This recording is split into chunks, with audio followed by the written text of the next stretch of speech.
Welcome to another deep dive. This time, we're tackling chess openings. We're going to be using the Wikipedia page for list of chess openings, specifically the sections about how they're classified and some examples. I've always thought it's crazy how many ways there are to start a chess game. Like, every opening has its own style. What do you think? It's true. Each opening is like choosing a path at the beginning of an adventure, right? Leading to a different strategic landscape, different challenges, different opportunities. Yeah, so first we'll look at how they're grouped together and then some cool examples from each category. What about this eco thing? What's that all about? The ECO. That stands for Encyclopedia of Chess Openings. It's like, imagine a library, but with millions of books and no way to find anything.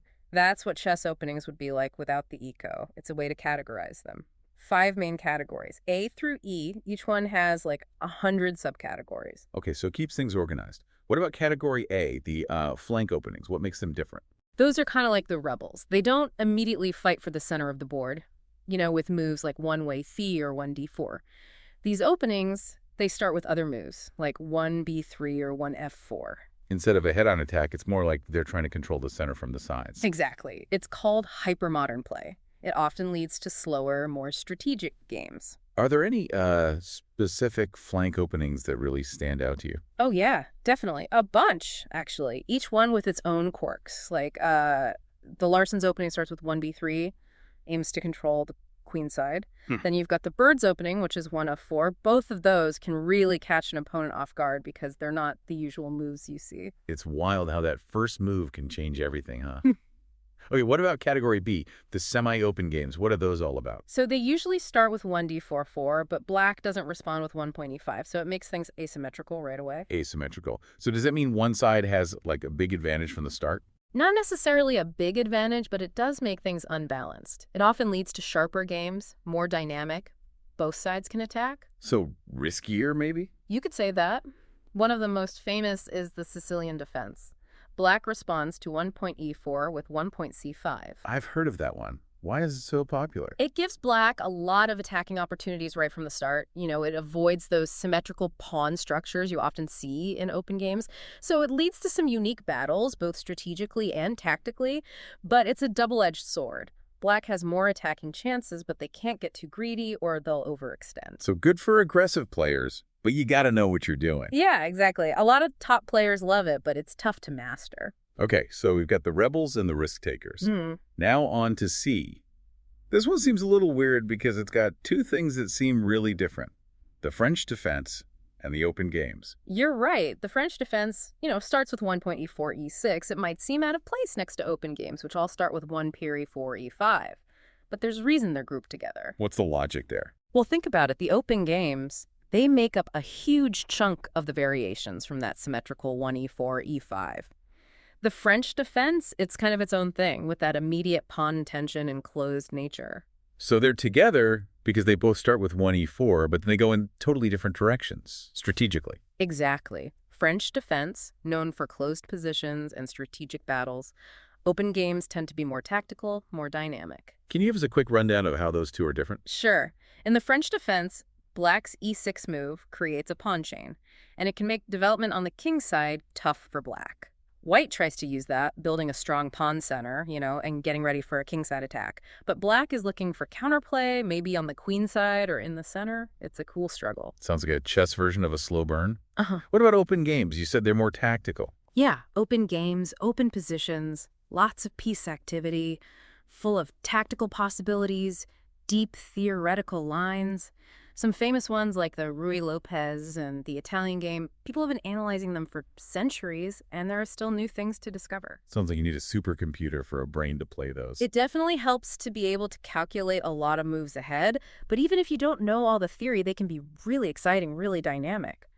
So we've covered some pretty wild openings, the flank openings, the semi-open games, and then that interesting combo with the French defense and the open games. Yeah, lots of variety. So what about this category, the closed games and semi-closed games? What's the deal with those? Well, these usually start with 1d4, but they don't turn into Indian defenses. We'll talk about those later. The main thing with these games is they focus on pawn structures and maneuvering, not so much on direct attacks. So less about going straight for the kill and more about kind of building a strong position, like slowly squeezing your opponent. Yeah, that's a good way to put it. More like a siege than a head-on assault. Any examples of openings in this category that come to mind? Sure. The Queen's Gambit is a classic example. White offers a pawn on c4, tempting black to take it. If black does, white tries to get it back, but with a better position. So it's not really about sacrificing a pawn, it's more about positioning. Exactly. It's a game of subtle advantages that add up over time. Another one is the Slav defense. It often leads to closed positions, intricate pawn structures, and players have to be careful about how they move their pawns and pieces. Sounds like these games take a lot of patience. Yeah, they do. Someone who likes a good puzzle, likes to outmaneuver their opponent, slowly grind out a win, if you like squeezing your opponent like a boa constrictor. I can see that. Okay, we've got the patient strategist. Now let's get to the last category. E, the Indian defenses. What makes them different? So Indian defenses, black develops their bishop on g7 early on. This fianchettoed bishop, it aims to control the center and queen side from afar. They often lead to asymmetrical positions. Both sides have different plans, different attacking chances. So less symmetrical, more about imbalances and tension. Exactly. Indian defenses are really deep strategically. They can be some of the most complex and exciting games in chess. Can you give us a couple examples, some of the popular ones? The king's Indian defense is a classic. Black often sacrifices a pawn on the queen side to create a strong attack on the king side. A pawn sacrifice. Sounds a little crazy. It can be, but the payoff can be huge. It's a dynamic, aggressive opening, can lead to some wild games. Another one's the Nimzo Indian defense. A little more solid, a bit more positional than the King's Indian, but it can still get pretty complex in the middle game, castling on opposite sides, and things like that. So the King's Indians for the attacker and the Nimzo Indians for the more positional player. That's a good way to think about it, yeah. But both of them, you need to have a good understanding of strategy and tactics. It's crazy how much variety there is with these chess openings.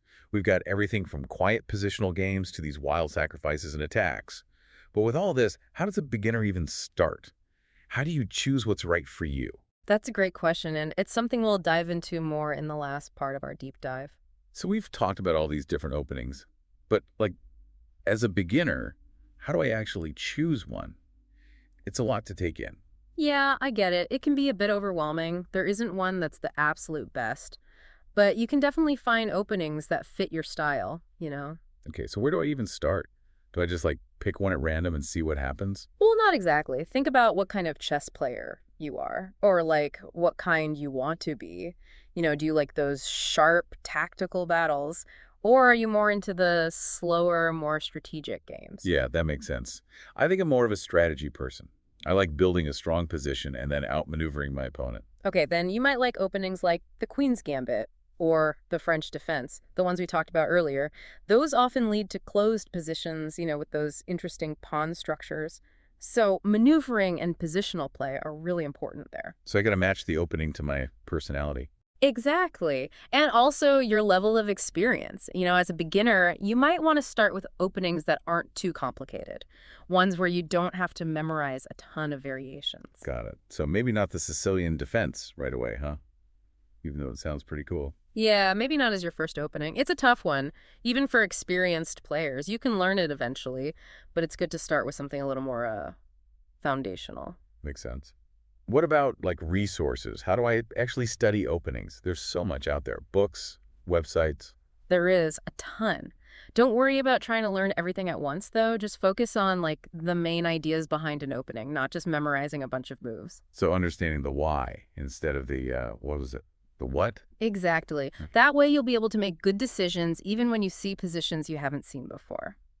And a good way to learn those whys is to study master games. Like watching the pros. Yep.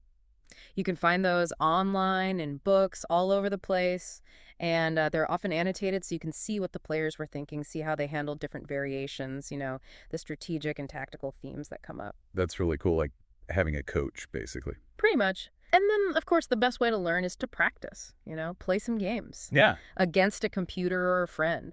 That's how you get a feel for the positions, develop your own understanding of the opening. So theory, master games, and then just playing. Yeah, that's it. And don't be afraid to try different things. Experiment a little. See what feels good for you, what you enjoy. So there's no one right answer, really. It's more about finding what works for me. I like that. This whole deep dive has been super helpful. Yeah. Any last words of wisdom before we wrap things up? Just remember that the opening is just the start of the game. It sets the stage for the middle game and the end game, but most importantly, have fun with it. Chess is a game with endless possibilities. That's a great way to put it. Thanks so much for taking us on this deep dive into chess openings. My pleasure. And to everyone listening, keep exploring. Maybe you'll be the one to discover the next brilliant opening variation. That's all for today. Until next time, keep those minds sharp and those pawns moving.